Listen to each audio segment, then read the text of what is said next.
Shalom saudaraku, salam sejahtera dalam kasih Kristus. Jumpa lagi dengan saya, Didi Juli. Kita akan belajar berapologetika bersama-sama di channel ini.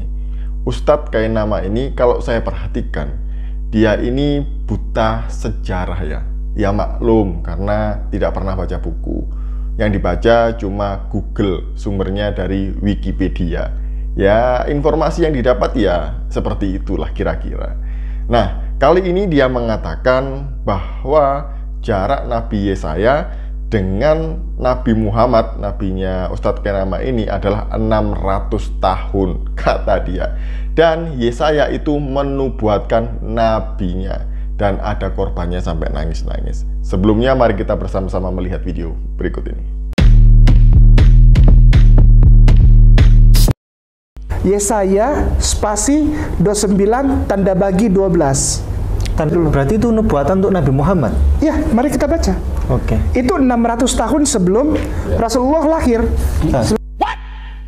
Yesaya itu jaraknya 600 tahun sebelum Rasulullah lahir, yaitu tahun 571 Masehi. Para mualaf ini, termasuk Ustadz Kainama ini, demen banget cari nubuatan atau mengais-ngais nubuatan di kitab suci orang lain. Apa mereka nggak pede dengan kitab suci mereka sendiri? Mereka ini kan sering mengatakan bahwa Alkitab itu palsu, yang ini palsu, yang ini palsu, yang ini palsu. Tapi di sisi yang lain, mereka masih mengklaim bahwa ada nubuatan nabinya di dalam Alkitab. Ini inkonsisten, jadi nggak konsisten ya. Di satu sisi ngomong palsu, tapi di sisi lain mencari-cari nubuatan. Ini perbuatan yang memalukan. Jangan ditiru ya. Nah, Kristen itu tidak pernah melakukan hal semacam Ustadz Kainama dan kawan-kawannya itu ya. Tidak pernah mencari-cari nubuatan di kitab suci orang lain. Alkitab itu cukup. Alkitab bisa berdiri sendiri tanpa adanya bantuan dari kitab suci orang lain. Ini bedanya ya dengan Ustadz Kainama dan teman-temannya. Dan kemudian kalau saya lihat Ustadz Kainama ini dengan Nandar itu setali tiga uang ya. Gak ada bedanya mereka ini. Mirip, cocok mereka ini. Jangan-jangan mereka ini lulusan dari university yang sama gitu ya. Dari perguruan yang sama, gurunya sama. Jadi ya samalah mengartikannya gitu ya, cara menafsirkan Alkitab, cocokmologi, maksamologi, ngawurologi itu sama dengan Nandar. Nah, dalam hal ini gitu ya, kalau Ustadz Kainama mengatakan Yesaya 29 ini untuk Nabi Muhammad katanya, Nandar juga mengatakan hal yang sama, hanya beda pasalnya. Kalau Nandar pasal 52, 53 katanya untuk Nabi Muhammad. Ini videonya.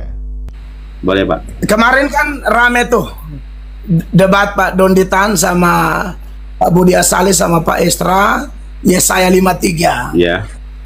Dan Pak Donditan dan tim memang pakai data-data seperti Tanak dan Septuaginta. Tapi saya lihat tafsiran di situ sama Pak Nandar beda tuh.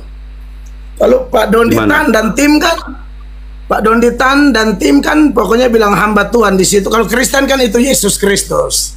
Tapi kalau Pak Donditan dan tim itu Israel. Tapi Pak Nandar bilang itu Nabi Muhammad. Itu gimana tuh Pak? Oh, saya mau pertanyaan bagus Pak ya. Pertanyaan bagus. Jadi kalau kita melihat di dalam Pak, tunggu dulu. Sebelumnya yang saya tonton itu benar ya, Pak memang berpendangan bahwa di Yesaya 53 itu Nabi Muhammad. Iya, Nabi Muhammad itu. Nah, mereka cocok kan? Jangan-jangan mereka ini kakak adik ya.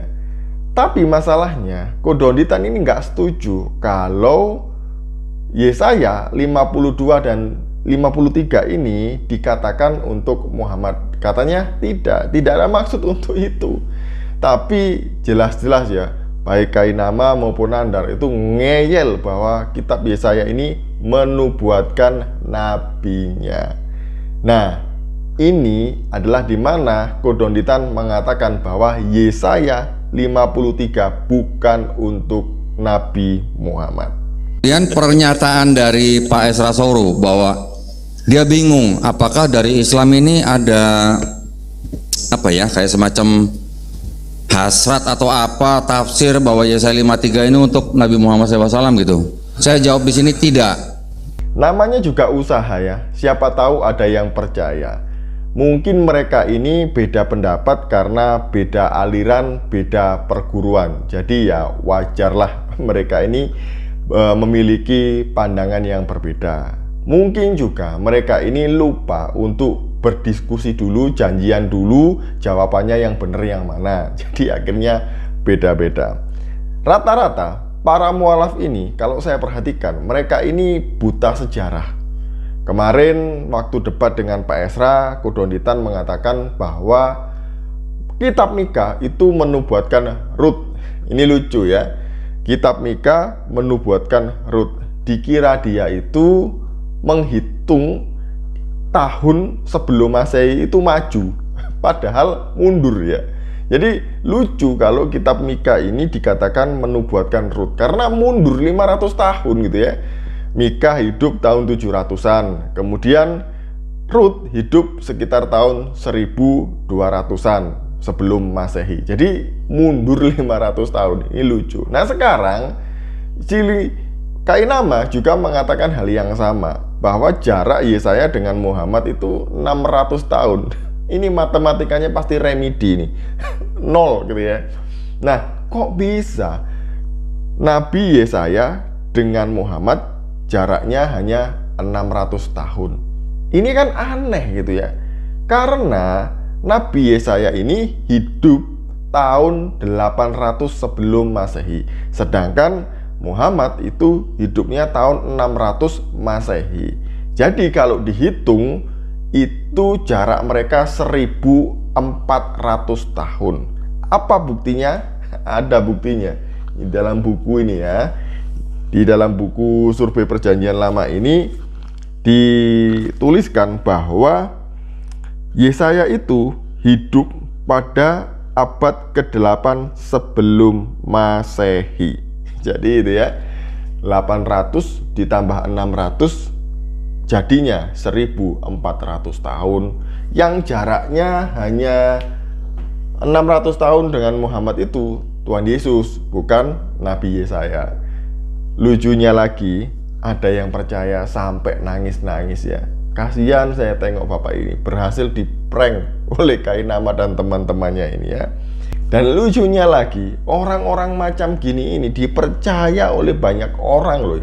Masih banyak orang yang percaya kepada Kainama. Kalau dia ini lulusan ST Jakarta, lulusan S2 dari Leiden Belanda, S3 dari Haifa Israel, S4 di Vatikan, S5-nya di planet Mars sana.